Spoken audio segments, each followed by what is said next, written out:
Hello दोस्तों, आपका हमारे YouTube चैनल रोजगार पथ में बहुत बहुत स्वागत है और उम्मीद है आप सभी सही होंगे और अपनी पढ़ाई अच्छी से कर रहे होंगे। तो दोस्तों, आज हम वो पढ़ाने जाएंगे जो आपके सभी एग्जाम्स में बार बार रिपीट होता है। हमेशा किसी न किसी एग्जाम के किसी न किसी शिफ्ट के पेपर में ये क्वेश्चन जरूर पूछ लेते हैं। यानी हम बात कर रहे हैं संविधान पॉलिटी की। यानी आप कहीं भी चले जाइए, किसी भी एग्जाम में चले जाइए, जीएस के पेपर में आपके 1 से 2, 2 से 4 या उससे अधिक क्वेश्चन पॉलिटी से जरूर बनते हैं, जिसमें आप हाल ही के बीते कई एग्जाम्स को देख लिए, जैसे पीईटी हो गया, एमटीएस हो गया, सीएचएसएल हुआ। इनके सभी शिफ्टों में अनुसूची, भाग, संशोधन, अनुच्छेद किसी न किसी विषयों से एक क्वेश्चन जरूर दिए गए हैं। इसलिए दोस्तों, आज हम कम समय में आपके उन अंकों को निश्चित करने वाले हैं जिनसे करने से आप डरते हैं। तो दोस्तों, आज हम पढ़ाएंगे संविधान में अनुसूचियां। अनुसूचियां वैसे कहें तो मूल संविधान में केवल 8 अनुसूचियां थी, लेकिन वर्तमान में 12 अनुसूचियां हो गई है। इसके पहले हम कुछ आपको संविधान के बारे में बताते हैं। क्या होता है संविधान, संविधान कैसे लिखा गया, संविधान की जरूरत हमें क्यों पड़ी, ये हम आपको बताते हैं।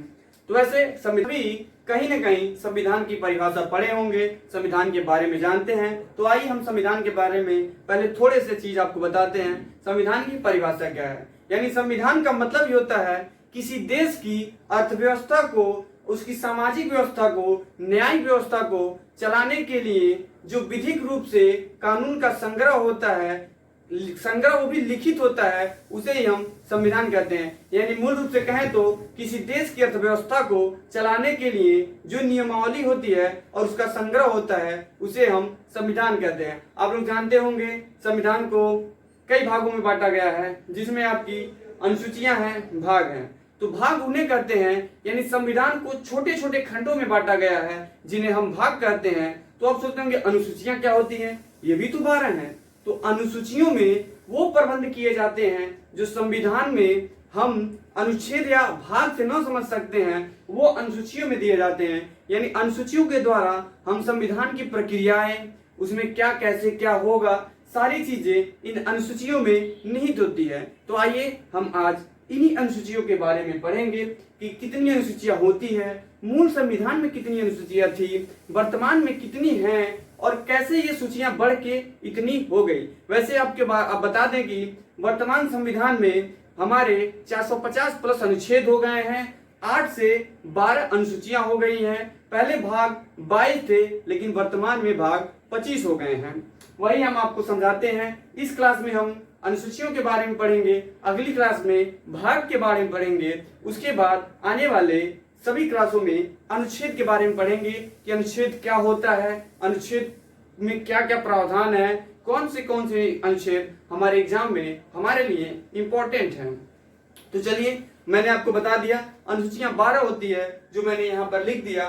कौन कौन सी होती है? पहली अनुसूची होती है भारत में कितने राज्य और केंद्र शासित प्रदेश हैं। कहने का मतलब ये है कि भारत में राज्य और केंद्र शासित राज्यों से कितने राज्य होंगे, किनको मिलाया जाएगा, किन राज्यों को तोड़ा जाएगा, अलग किया जाएगा, ये सारे प्रावधान हमारे अनुसूची नंबर पहले में होंगे। यानी कहने का मतलब ये है, अभी आंध्र प्रदेश से 2014 में तेलंगाना अलग हुआ, तो अगर कहा जाए कि जब वो अलग हुआ तो वो प्रावधान हमारे किस अनुसूची में आता है, तो वो आपके पहले अनुसूची में आती है। यानी केंद्र और राज्य से संबंधित है। आपका दूसरा जो अनुसूची है वो वेतन भत्तों से संबंधित प्रावधान उसमें आते हैं। यानी किस पद पर कितनी वेतन होगी, कब तक कितनी वेतन मिलनी चाहिए, कब कब वेतन बढ़ेगा, कितनी पेंशन होगी, और भी एक्सेट्रा जो भी वेतन से संबंधित होंगी, वो सारी जानकारियां आपके अनुसूची नंबर 2 में मिलती हैं। वही आप आते हैं, देखते हैं अनुसूची नंबर 3। इसमें क्या है? शपथ ग्रहण से संबंधित प्रावधान है। यानी किस पद को शपथ कौन दिलाएगा, किस प्रकार दिलाएगा, किसके समक्ष दिलाएगा, और भी बाकी सारी इसमें बातें लिखी रहते हैं। जैसे आप जानते हैं हमारे राष्ट्रपति को शपथ कौन दिलाता है? ये क्वेश्चन हर बार एग्जाम में पूछता है। आप बता सकते हैं? जी, हम आपको बताते हैं। हमारे राष्ट्रपति को जो शपथ दिलाता है वो भारत के CJI यानी चीफ जस्टिस ऑफ इंडिया, यानी भारत के जो सुप्रीम कोर्ट के मुख्य न्यायाधीश होते हैं वो हमारे राष्ट्रपति को शपथ दिलाते हैं। अगर यही पूछ ले मुख्य न्यायाधीश को कौन शपथ दिलाता है तो वो हमारे राष्ट्रपति दिलाते हैं। अगर कोई पूछ ले राज्यपाल को कौन शपथ दिलाता है तो वो हमारे राष्ट्रपति दिलाते हैं। यही साथ साथ में अगर कोई पूछ ले हमारे प्रधानमंत्री को शपथ कौन दिलाता है तो वो राष्ट्रपति दिलाते हैं। इन सभी बातों को आप याद रखिएगा, भूलिएगा मत, क्योंकि एग्जाम्स में यही सीधे पूछ लिया जाएगा कि प्रधानमंत्री को शपथ किसके समक्ष दिलाया जाता है या कौन दिलाता है, तो आपका आंसर होना चाहिए राष्ट्रपति। आपका जो चौथी अनुसूची है, चौथी अनुसूची में आप पढ़ रहे होंगे, लिखा होगा सीटों का आवंटन। सीटों का आवंटन से आप क्या मतलब समझते हैं? यानी जो भी चुनाव होते हैं, एमएलए, एमएलसी यानी सांसद, विधायक और भी जो भी प्रत्यक्ष अप्रत्यक्ष चुनाव होते हैं, उनमें कितनी जनसंख्या पर कितनी सीट मिलेगी, किसको सीट मिलेगी, इन सभी बातों की जानकारी हमें अनुसूची नंबर 4 से मिलती है। और ये जो सीटों का आवंटन होता है ये 1971 की जब जनसंख्या थी उस हिसाब से जब सीटों का आकलन किया गया था, आज भी उसी रेशियो पर सीटों का आवंटन होता है। और आगे जब देखते हैं 5वीं अनुसूची में तो आपको यहाँ पर दिखा होगा SC ST जातियों से संबंधित प्रावधान, यानी कहने का मतलब उन जाति वर्गों से जो बहुत ही नीचे हमारे संविधान में उनको रखा गया है। रखने का मतलब ये है वो आर्थिक दृष्टि से, यानी आर्थिक जो नजरिया है, आर्थिक व्यवस्था है उनकी बहुत कमजोर है, उनकी आर्थिक दशा दयनीय है, जिन्हें SC और ST कहा जाता है। SC का मतलब हो गया शेड्यूल कास्ट यानी अनुसूचित जाति, और ST का मतलब होता है शेड्यूल टेरिटरीज यानी हमारे अनुसूचित जनजाति हो गए। और देखिए हम बता दें कि जो भी आप कहीं भी जाएंगे इनके लिए आपको देखने को मिलेगा, इनके लिए विशेष रिजर्वेशन होते हैं, आरक्षण होते हैं, अलग अलग आयोग होते हैं। वही अब बता रहा है कि अगर इन जातियों से कोई भी दिक्कत हो, इनसे कोई भी अलग आयोग बनाना हो, इनसे संबंधित कोई नियम कानून पारित करवाना हो, तो आपके इसके सभी नियम आपके अनुसूची नंबर 5 में होंगे। आपके अनुसूची नंबर 6 में देख रहे होंगे असम, त्रिपुरा, मिजोरम, मेघालय की जनजातियां। इससे का कहने का मतलब ऐसा तो नहीं है कि बाकी सभी जनजातियों को छोड़ दे। जो उत्तर प्रदेश की जनजातियां हैं, थार हो गई, गोंड हो गई, इन्हें छोड़ दे। उत्तराखंड की जनजातियां हैं, भील हैं और भी हैं, इन्हें छोड़ दे। नहीं, इनका कहने का मतलब है इन जनजातियों की जो दशा थी वो बहुत ही ज्यादा दयनीय थी। इसलिए सरकार ने जब संविधान हमारा बन रहा था तो संविधान निर्माणकर्ताओं ने इनको एक विशेष अनुसूचियों में रखा, एक विशेष इन्हें जगह दी ताकि ये लोग अपनी उस आर्थिक स्थिति से ऊपर उभर के आ सके। यानी कहने का मतलब है जो असम है, त्रिपुरा है, मेघालय है और मिजोरम है, इन सभी के अंदर जितनी भी जनजातियां पाई जाती हैं उनसे संबंधित कौन से सरकार नियम कानून बना सकती है, उनके विकास के लिए क्या क्या लाएगी, क्या करेगी, इन सभी जानकारियों को आपको अनुसूची नंबर 7 में, अनुसूची नंबर 6 में देखने को मिलेगा। आप यहाँ देख रहे होंगे अनुसूची नंबर 7, उसमें मैंने लिखा पहले सूचियां, सूचियों के बाद मैंने लिखा संघ सूची, राज्य सूची, समवर्ती सूची। आपको सूचियों से क्या मतलब है यहाँ पर? यानी सूचियां वह संग्रह होती है जो राज्य या किसी संघ के विकास के लिए जो भी विषय होते हैं इन्हीं सूचियों के अंदर आते हैं। ये सूचियां 3 प्रकार की होती है, संघ सूची, राज्य सूची और समवर्ती सूची। तो हम ये भी बताते चलते हैं कि इनमें कौन कौन से विषय आते हैं। जैसे अगर हम संघ सूची की बात करें तो अगर जनगणना की बात करेंगे तो ये आपके संघ सूची की विषय है, यानी संघ सूची के अंदर ये संघ सूची के अंतर्गत ये आता है। अगर वही बात की जाए राज्य सूची, तो राज्य सूची के अंदर जितने भी भूमि हो गई, कृषि हो गई, खेती हो गई, ये सारे जितने भी विषय हो गए इससे संबंधित वो आपके राज्य सूची में आते हैं। और बात हो गई समवर्ती सूची का, तो समवर्ती सूची का मतलब वो विषय जो संघ और राज्य के दोनों में आते हैं, यानी इसके विकास के लिए दोनों जिम्मेदार होते हैं। जैसे आ गया शिक्षा, यानी शिक्षा जो होता है वो हमारे दोनों विषयों का सब्जेक्ट होता है जो हमारे समवर्ती सूची में मिलता है। तो सूचियां आप समझ गए होंगे, एक बार और मैं सूचियां समझा देता हूं। सूचियां ऐसे ऐसे क्रमबद्ध चीज होती हैं जिसमें वो विषय रखी जाती हैं जो किसी देश के राष्ट्रीय विकास के लिए बहुत ही महत्वपूर्ण होता है। तो सूचियां मैंने बताया 3 सूचियां होती हैं। कौन कौन सी होती है?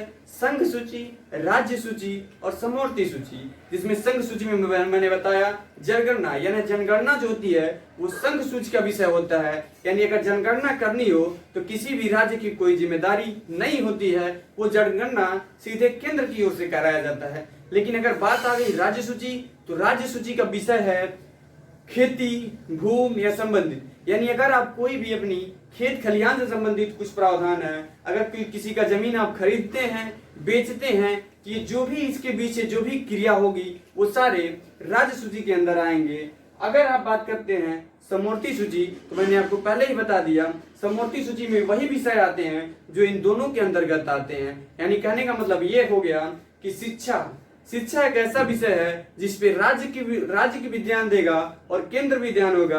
यानी दोनों की बराबर की जिम्मेदारियां होती हैं। यानी जिन विषयों पर संघ और राज्य दोनों की बराबर जिम्मेदारी होती है वही विषय समवर्ती सूची में रखे जाते हैं। जैसे मैंने आपको बताया शिक्षा, यानी जो शिक्षा होता है उस पे दोनों को बराबर जिम्मेदारियां होती हैं कि शिक्षा के विकास में दोनों कार्य करें।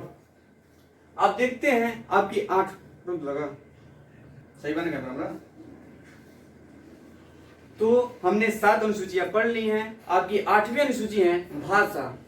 तो हम आपको बताते हैं कि जब हमारी संविधान बनी थी, यानी मूल संविधान में कुल भाषाएं 8 थी, लेकिन अरे गलती हो गया, थोड़ा मिस्टेक हुआ, चलो काट दिया होगा, चलो कौन बताया काट दिया।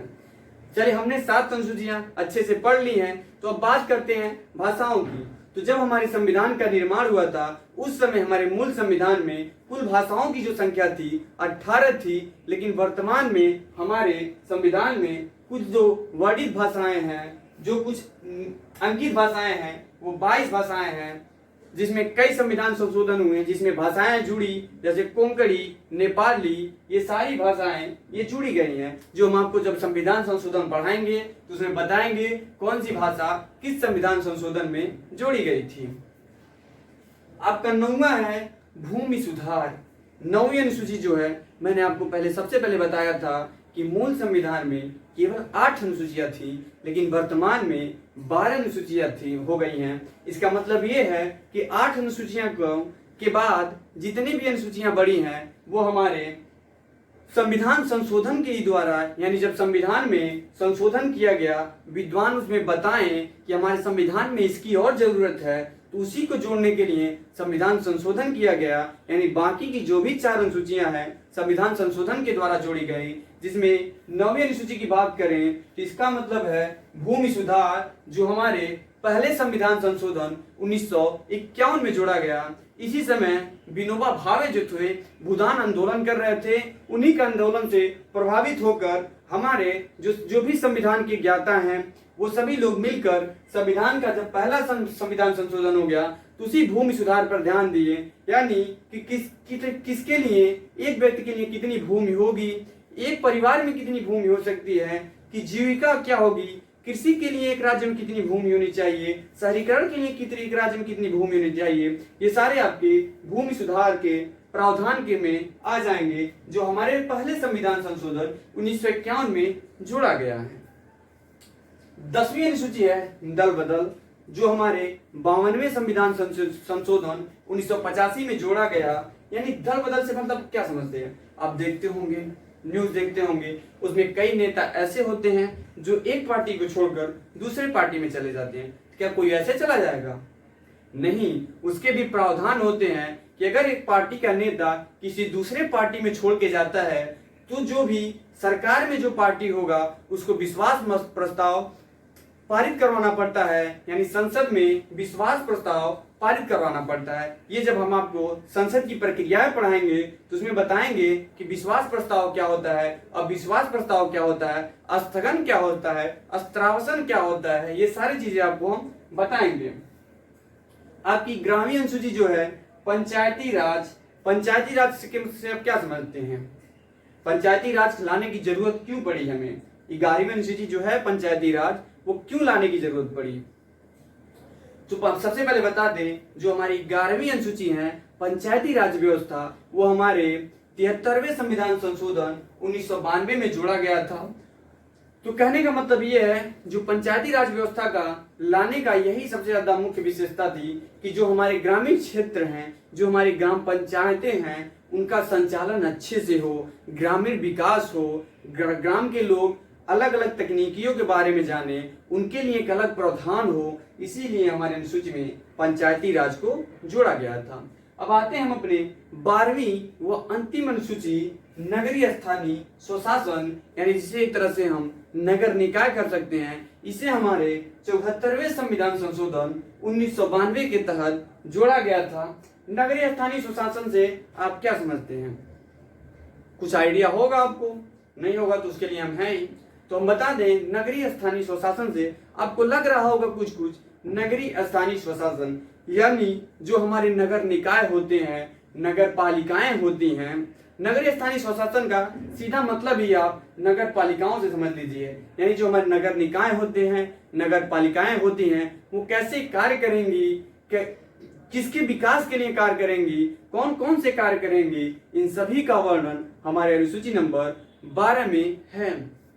तो दोस्तों, ये थी हमारे संविधान की 12 अनुसूचियां जो आपके किसी न किसी एग्जाम में, किसी न किसी शिफ्ट में 1 क्वेश्चन 2 क्वेश्चन जरूर मिल जाएंगे।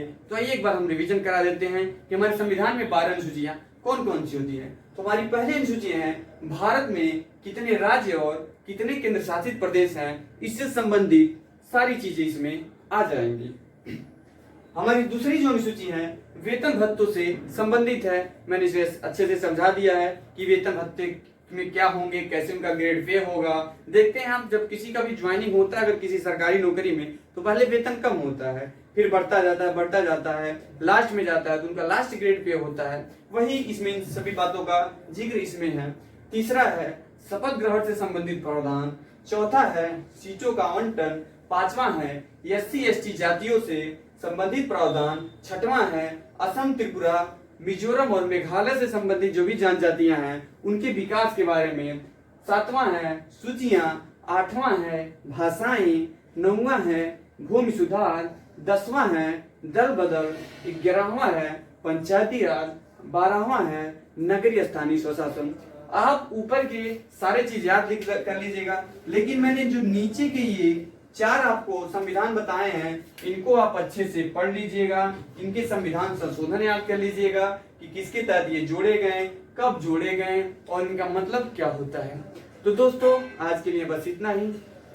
हमने आपको बता दिया कि संविधान की अनुसूचियों में क्या क्या पूछ सकते हैं। इससे बाहर अनुसूची में कोई भी क्वेश्चन नहीं आएगा। तो हम बता दें, हमारी अगली क्लास संविधान के भाग पर होगी। जो 22 भाग हैं थे पहले, इसमें 25 हो गए हैं, उस पे हम बनाएंगे। तो आज के लिए बस इतना ही। हमारे चैनल रोजगार पथ को सब्सक्राइब करें, अपने दोस्तों के साथ शेयर करें। अगर कोई दिक्कत हो तो आप हमारे कमेंट सेक्शन में जाकर कमेंट जरूर करें। धन्यवाद।